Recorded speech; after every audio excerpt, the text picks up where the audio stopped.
north of 60. I'm Heidi Schweighofer. Today I have an interesting guest, a sexton.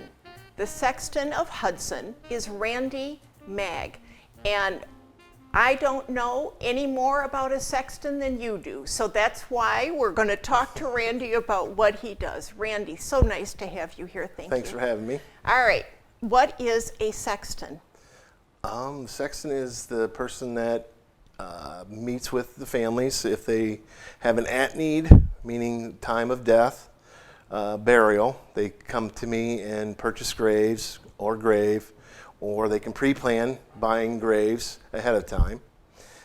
Just maintaining all the cemeteries here in Hudson with the mowing, weed eating, topsoiling, seeding in areas, trimming trees, bushes that are, put in by the city.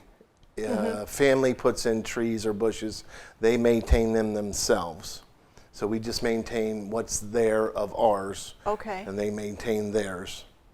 And then it's just taking care of the cemetery grounds with mowing, weed eating, digging the graves, backfilling the graves, all that stuff that you need to do with a cemetery. A sexton is in charge of the grounds and in charge of burial. Yes. Not the funeral home stuff, but the actual burial. Yes. However, I would imagine you work with funeral homes, don't you? Do they call you and say, Randy, this family would like to be buried here at the whatever cemetery here in Hudson, or how does that work? Yes, if they have graves already at the cemetery, the funeral home will contact me and either give me a location where their graves are, or they give me a name and then I look up what graves they have, and then we kind of discuss which grave to use if they have more than one available. And then if they don't have any graves, they tell the family to come over to the cemetery and meet with me, and then I give them a little background of the cemetery, explain a few things of where we're going, to which sections and stuff like that, and then we'll go out to the actual grounds and kind of walk the land and kind of get a feel for what they're looking for. Because some people like to be under a tree, some people like to be close to the road, some people want to be furthest from the road as possible, so I kind of get the feel for what they like and then kind of start showing them what they've told me. Boy, you need to have a lot of compassion in your job. You Yes. really must. Yeah. I mean, I never thought about you walking with the family and saying, I don't want my dad buried near the road, or I'd like to have a tree near his burial site. That's very nice of you to do that. Why, thank you. I don't know if that happens everywhere. I don't know that either. I think I just let them talk to me and kind of let them pick say, okay, I like this, rather than me say, here you go, this is what I would like you to use. I let them decide. Let's talk about some specifics. Now, I'm not talking about someone who has a family plot, for example, and know exactly where their relatives are going to be.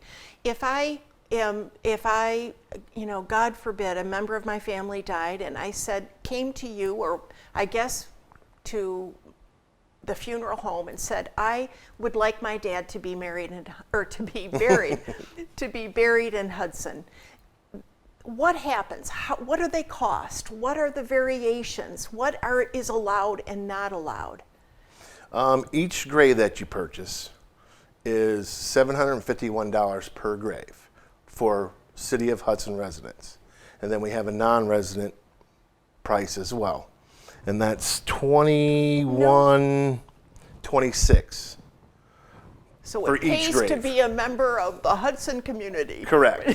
Yep. And then we just pick how many they would like to have, and then there's just that fee of that day if you're pre-planning. So if it's just, I want to buy 4 graves, you pay for the 4 graves.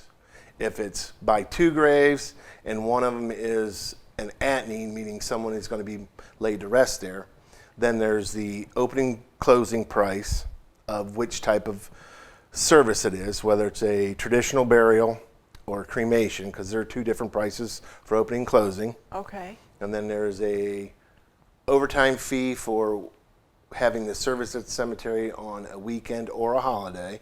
Oh, okay. And then we have a fee for chapel and our pavilion that we maintain. So there's a Now, fee where are for that. those?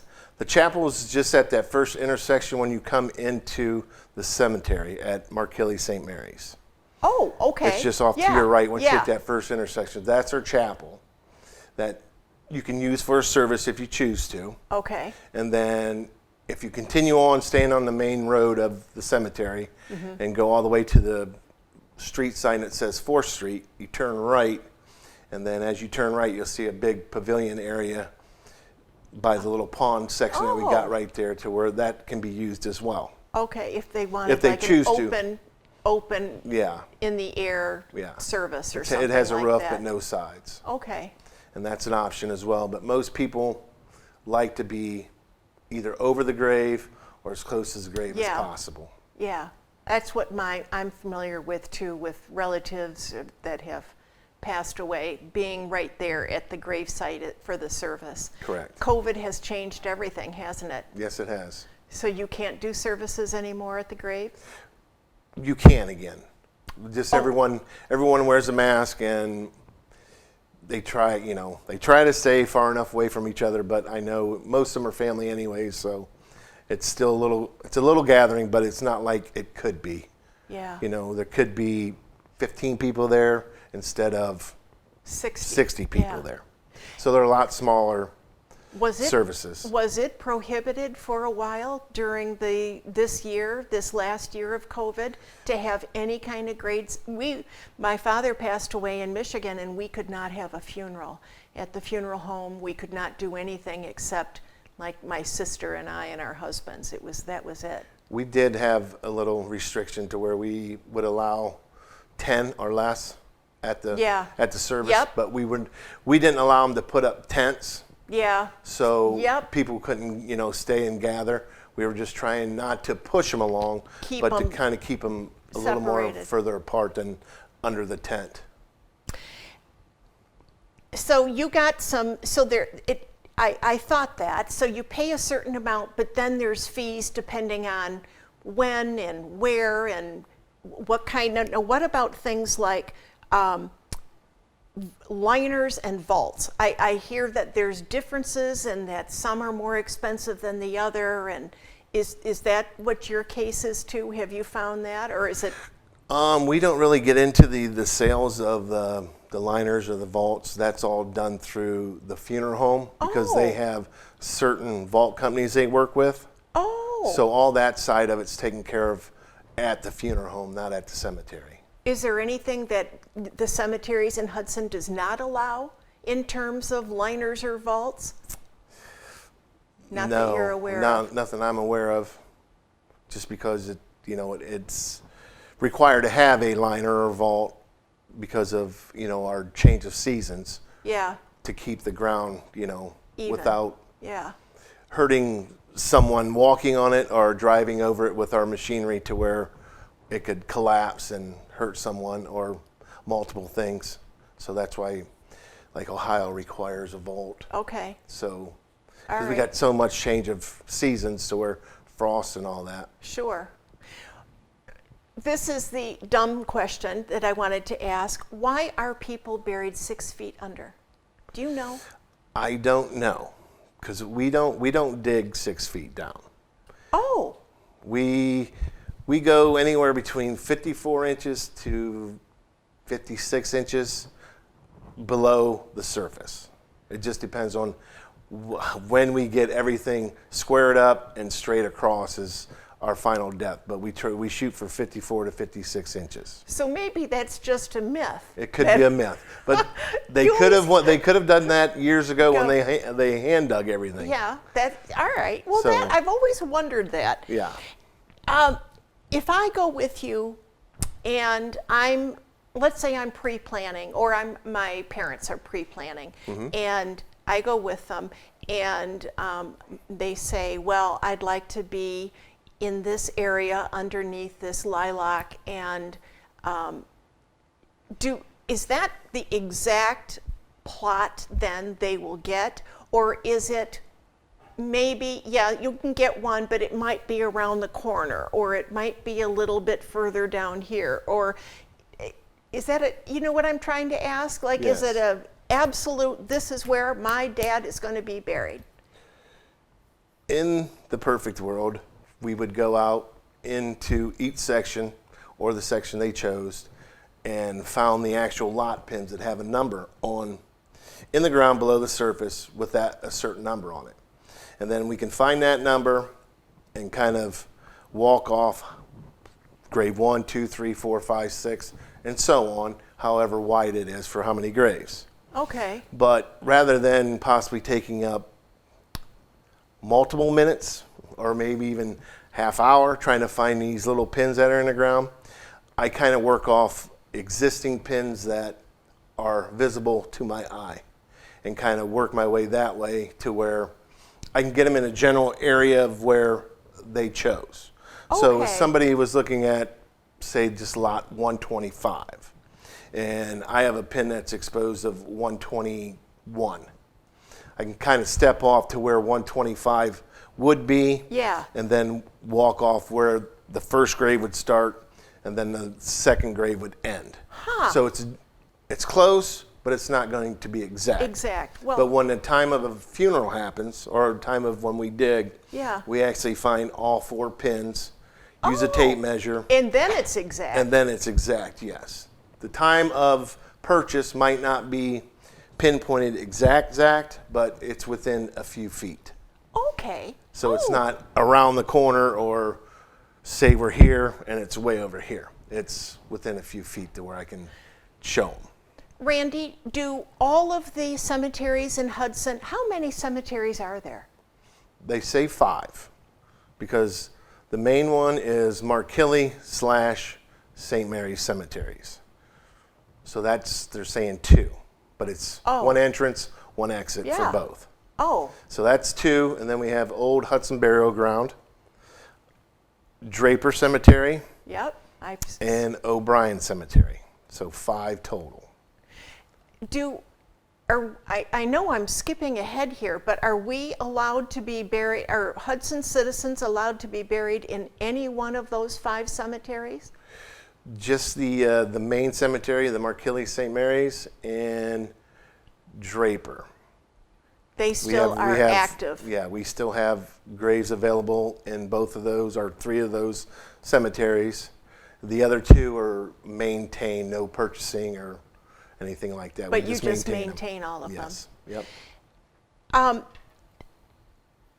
You and your crew maintains the graves. correct. If I was buried there, would my husband have an extra fee to pay for maintenance of my grave? No, But if he wanted to put a rose bush on the grave, it would be his responsibility to take care of the rose bush? correct. Okay, so anything we could put a pretty flowering bush at someone's grave, but then if it's a family member, I'm responsible for maintaining it, not you. Correct. Okay. You know, I've always wondered this, and I know, again, I'm off the subject, but it always seems like certain times of the year, at Christmas, Easter, Memorial Day, people go to cemeteries and they leave all sorts of stuff. Baskets with flowers and fake flowers and, other things. And then do people always maintain it, or do you guys have to go around and pick up all of that stuff at some point? 90% of the time we have to go back around and pick all that seasonal decorations up. Because people don't think about going back and doing Correct. it themselves. Some people come back and get each season or each holiday, they'll bring it out within a week, they'll come back and take it back with them. Other people bring it, and then we're the one that dispose of it after 1 week after the holiday, other than the Christmas holiday, because of weather. Yeah. So people start bringing out wreaths and you know, all Christmas stuff and Yeah. winter decoration. They normally stay at the graveside until 1 week after the weather breaks. Okay. So once we get into that 40, 45 degree range, Yeah. to where it starts to, if it is frozen, unthaw, and then people can go back and get what they need because it's a lot easier to get it at the ground. But after that week, we start collecting all that Christmas stuff so we can get ready for our spring season. I bet you can end up with trucks full of stuff. Some years, yes. Other years, not so much. It just depends on maybe the weather at the time or, you know, the family members where they're at in that time in life. Yeah. So it just varies. Some years there's a lot, and other years there's, you know, just an average amount. Yeah, I've wondered about that. Now, what about green burials? You mentioned that you better maybe explain what a green burial is. Yes, we put in a green section at the cemetery. Which cemetery? The Markilly St. Mary's Cemetery. Okay. It's on the northwest side of the cemetery where the pavilion's at. Okay. We put in that little section, I want to say roughly 2 years ago, to where you can bring your loved one's ashes to that area and either scatter the ashes on the ground or dig a small hole and pour the ashes into that hole, and then we just cover it back over with the dirt that was there. We don't maintain the area, you know, we just leave it as is. We'll pick up the branches and sticks that are in the little bit of a walking path we have back there. So if people want to walk back there, it's free of debris.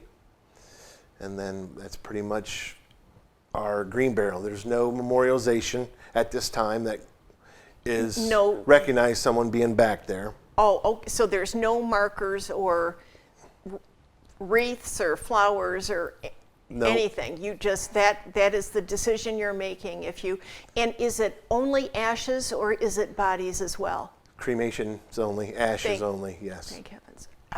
I know that well, my opinion doesn't matter. It's not the way I would prefer, but I know that there are people who are very gung-ho on the ecological aspect of that. Correct. So, yep. all right, that's interesting. I didn't know we had that here in Hudson at all. That's really interesting. All right, let's see.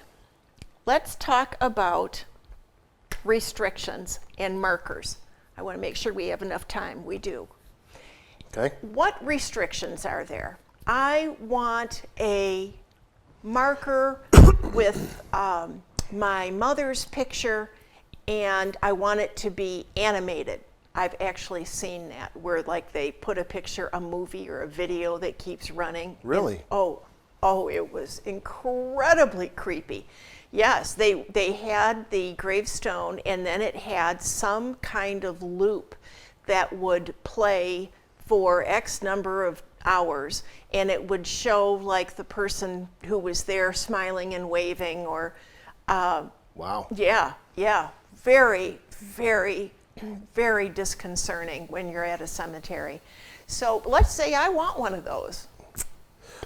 Good luck, right? Yes. First of all, I would have to ask a lot of permission from everybody. a lot of.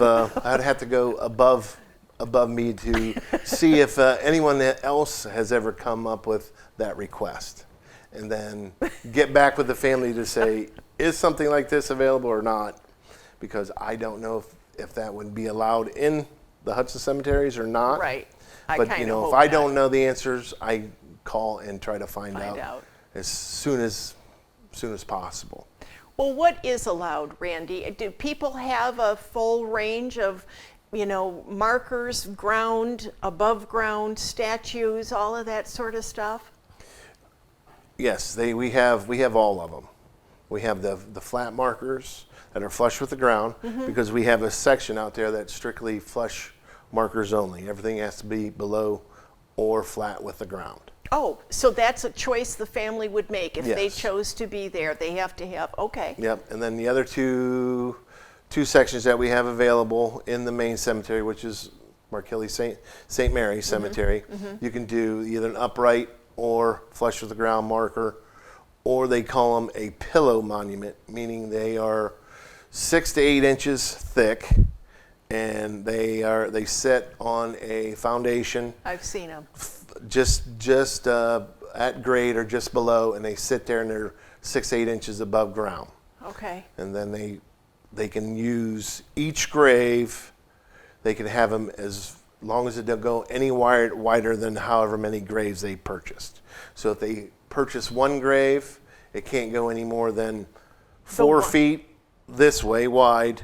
Oh, I see what you're saying. From end to end of each grave. Okay. But if you own more than one grave, then you can go no more than 8 foot if you own 2. And most people, if they own 2 graves, they don't use 8 foot for their monument, because then you're talking about money. A lot of money. Where do people do that? From the funeral home again? Is that where they pick out their markers?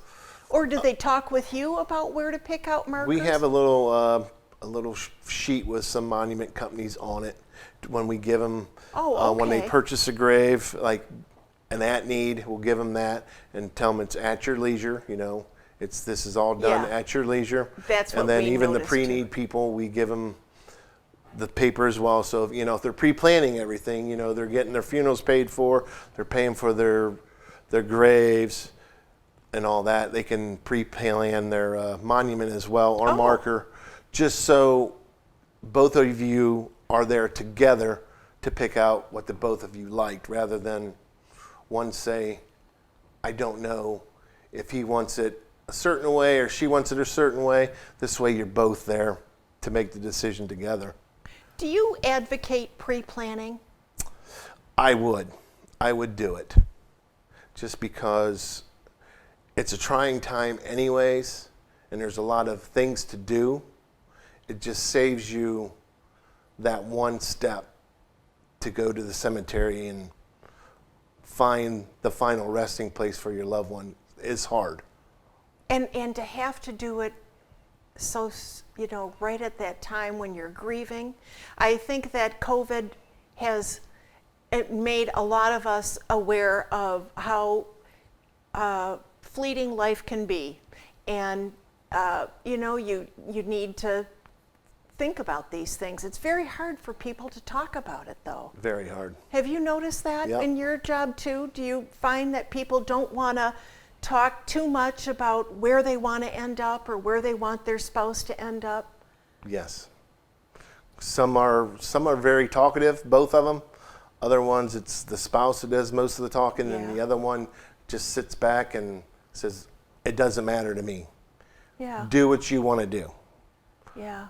So it's, you get the ones that take short time to do what they got to do out there picking graves, and then there's other ones that take quite a bit of time because they want to pick the right spot. The right forever. spot. Yeah. Yeah. Randy,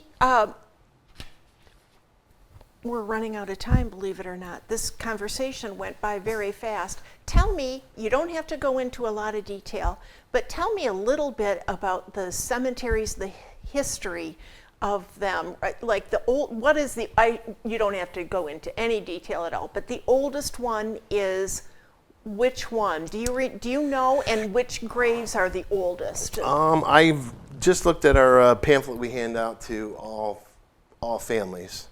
And I just read that O'Brien Cemetery first burial was 1806. No kidding. Yes. And then the old Hudson burial ground. Now, where is that? Is that on Oviatt or near? It's on not Oviatt. College or Chapel. Yes, I know I get where them both it is. mixed I up do every too. time. I think I do too.